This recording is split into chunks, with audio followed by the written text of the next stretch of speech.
dopamina. Você já fez isso? Já ouviu falar dessa técnica? Quer entender se existe ou não existe um respaldo da neurociência sobre o jejum de dopamina? Então assista essa videoaula até o final.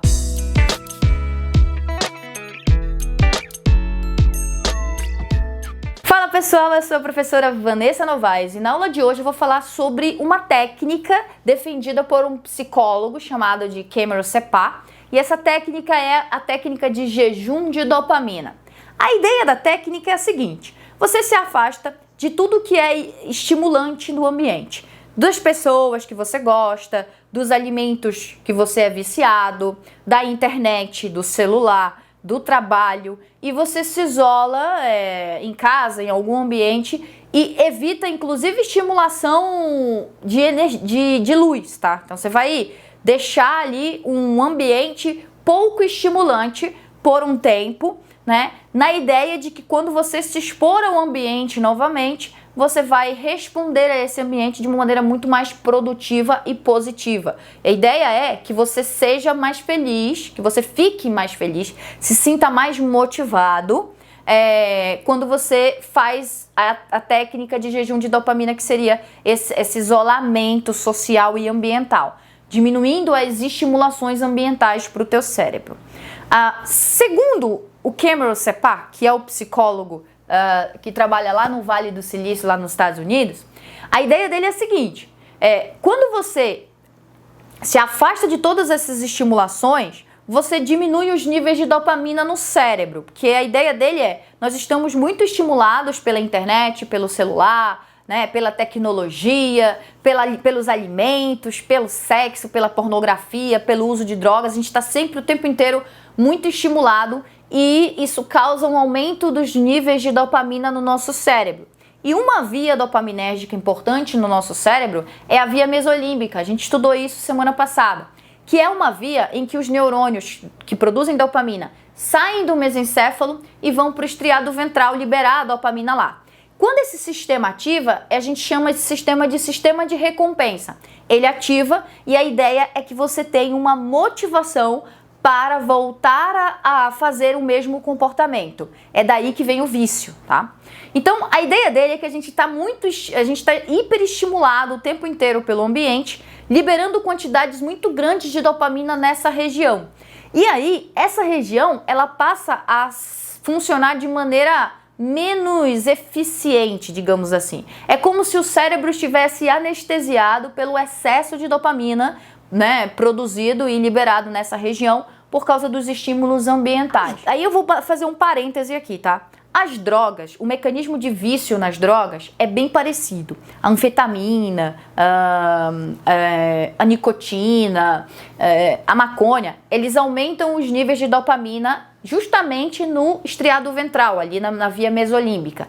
E esse aumento dos níveis de dopamina fazem o núcleo accumbens, ali no estriado ventral, né, responder com menos eficiência a mesma quantidade de dopamina que é liberada ali. É como se ele ficasse anestesiado. Em parte, alguns cientistas falam que os receptores que se acoplam à dopamina, eles são endocitados, ou seja, eles desaparecem da superfície do neurônio lá e, consequentemente, o neurônio não responde mais a esse mesmo estímulo dopaminérgico, necessitando, então, um comportamento ainda mais intenso do uso da droga para gerar uma liberação de dopamina ainda mais intensa, fazendo justamente o indivíduo sentir, né, essa motivação e esse bem-estar provocado ali pelo uso da droga. Então é assim que funciona o vício. Então esse sistema ele fica um pouco anestesiado.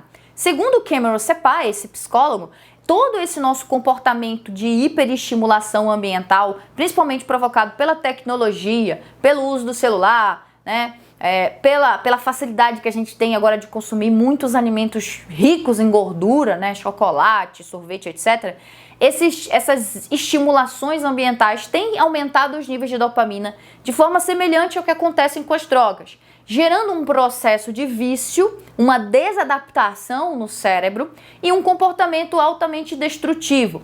Quando a gente, né, se expõe num ambiente, em uma situação comum, os níveis de dopamina em quantidades normais, esse sistema não responderia mais né? E consequentemente a gente estaria anestesiado, fazendo com que a gente olhe para a vida de uma maneira um pouco mais desestimulante, mais sem graça. Nesse momento, ele cria então, ele faz então um manual chamado de jejum de dopamina, e nesse manual ele basicamente diz que você precisa se afastar dessas hiperestimulações ambientais, que os níveis de dopamina iriam cair no teu cérebro. Teu cérebro ia passar por um processo de jejum.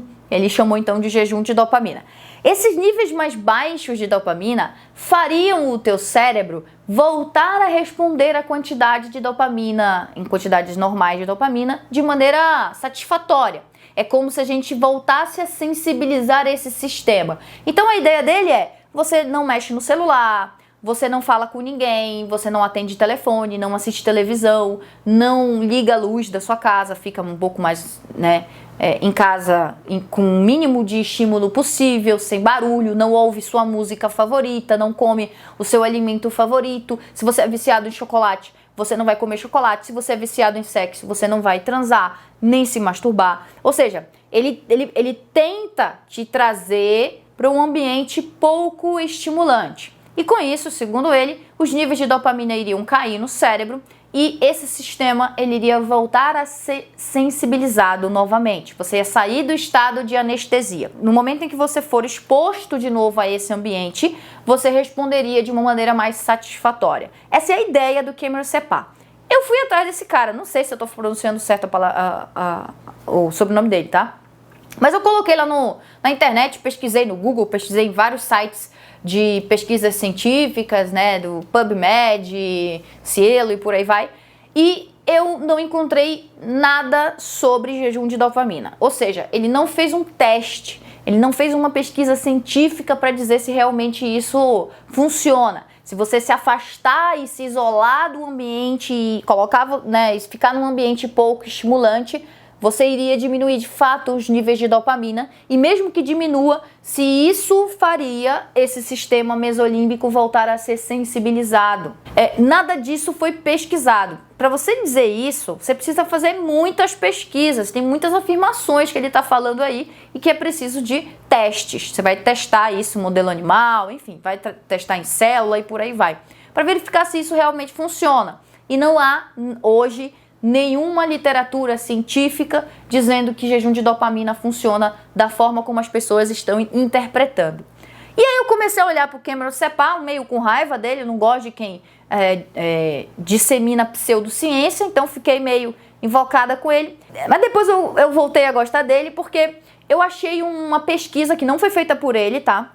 Uma pesquisa que eu vou colocar aqui na tela, esse artigo aí.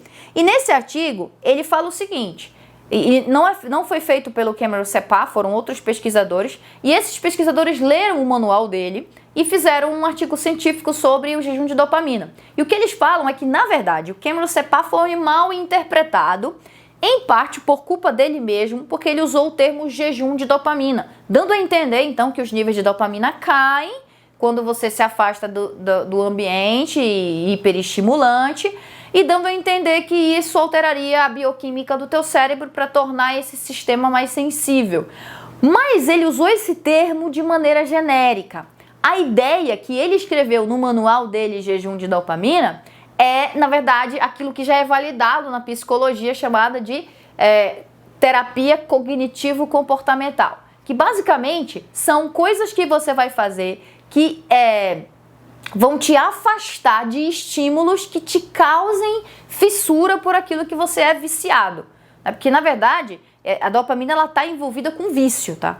Então, a ideia é você se afastar desse ambiente hiperestimulante, você se afastar do seu vício e você se afastar de pistas ambientais que possam te causar a fissura por aquilo. Vamos supor, se você é viciado em sexo, a ideia é que você não assista filmes eróticos, que você não assista filmes provocantes, que você não vá para lugares que tenham pessoas, sei lá, de biquíni ou algo que te possa causar desejo sexual. Então, se o seu problema é sexo, você se afasta de tudo que possa te fazer pensar em sexo ou te faça querer sexo. Se você é viciado em chocolate, você não vai para uma padaria, você não vai para uma sorveteria, você vai se afastar de tudo o que te causa vontade de comer chocolate. Então isso é terapia cognitivo-comportamental e é o que está no manual dele. Então basicamente esse manual dele dá ideias ali para a gente controlar 6 comportamentos impulsivos. Comportamento sexual, pornografia e masturbação. Comportamento alimentar, né? Você viciado em algum alimento específico e comer compulsivamente esse alimento. Comportamento de jogos, tá? E internet. Comportamento de apostas e compras, aquela pessoa que é fissurado por comprar, né? Um consumismo absurdo. Comportamento de uso de drogas recreativas e por aí vai. Então, assim, o que ele coloca no manual dele não é o que as pessoas estão interpretando. Então, na verdade, o nome jejum de dopamina é um nome que te induz ao erro, mas a ideia é boa, é você se afastar de pistas ambientais que possam te levar para o teu vício.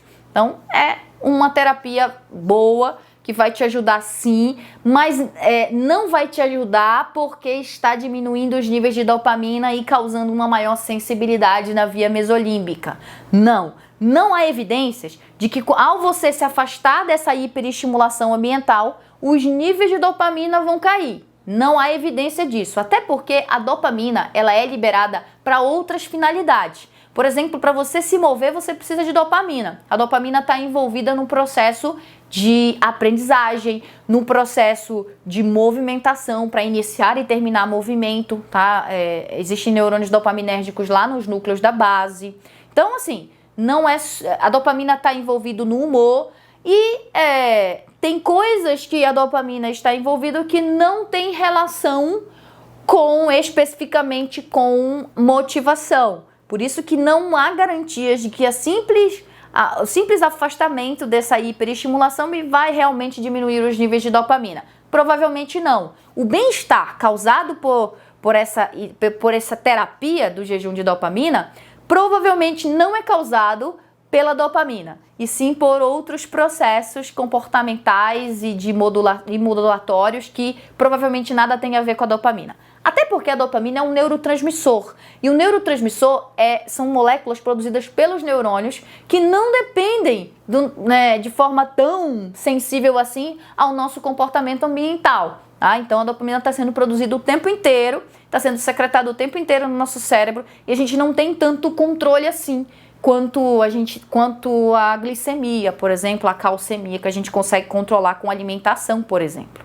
Beleza, galera? Eu espero que eu tenha ajudado. Se você gostou, curta, compartilha, manda mensagem para aquele teu amigo que faz jejum de dopamina. Só fale para ele que não tem a ver com a dopamina, tá bom? Até a próxima, pessoal. Tchau, tchau.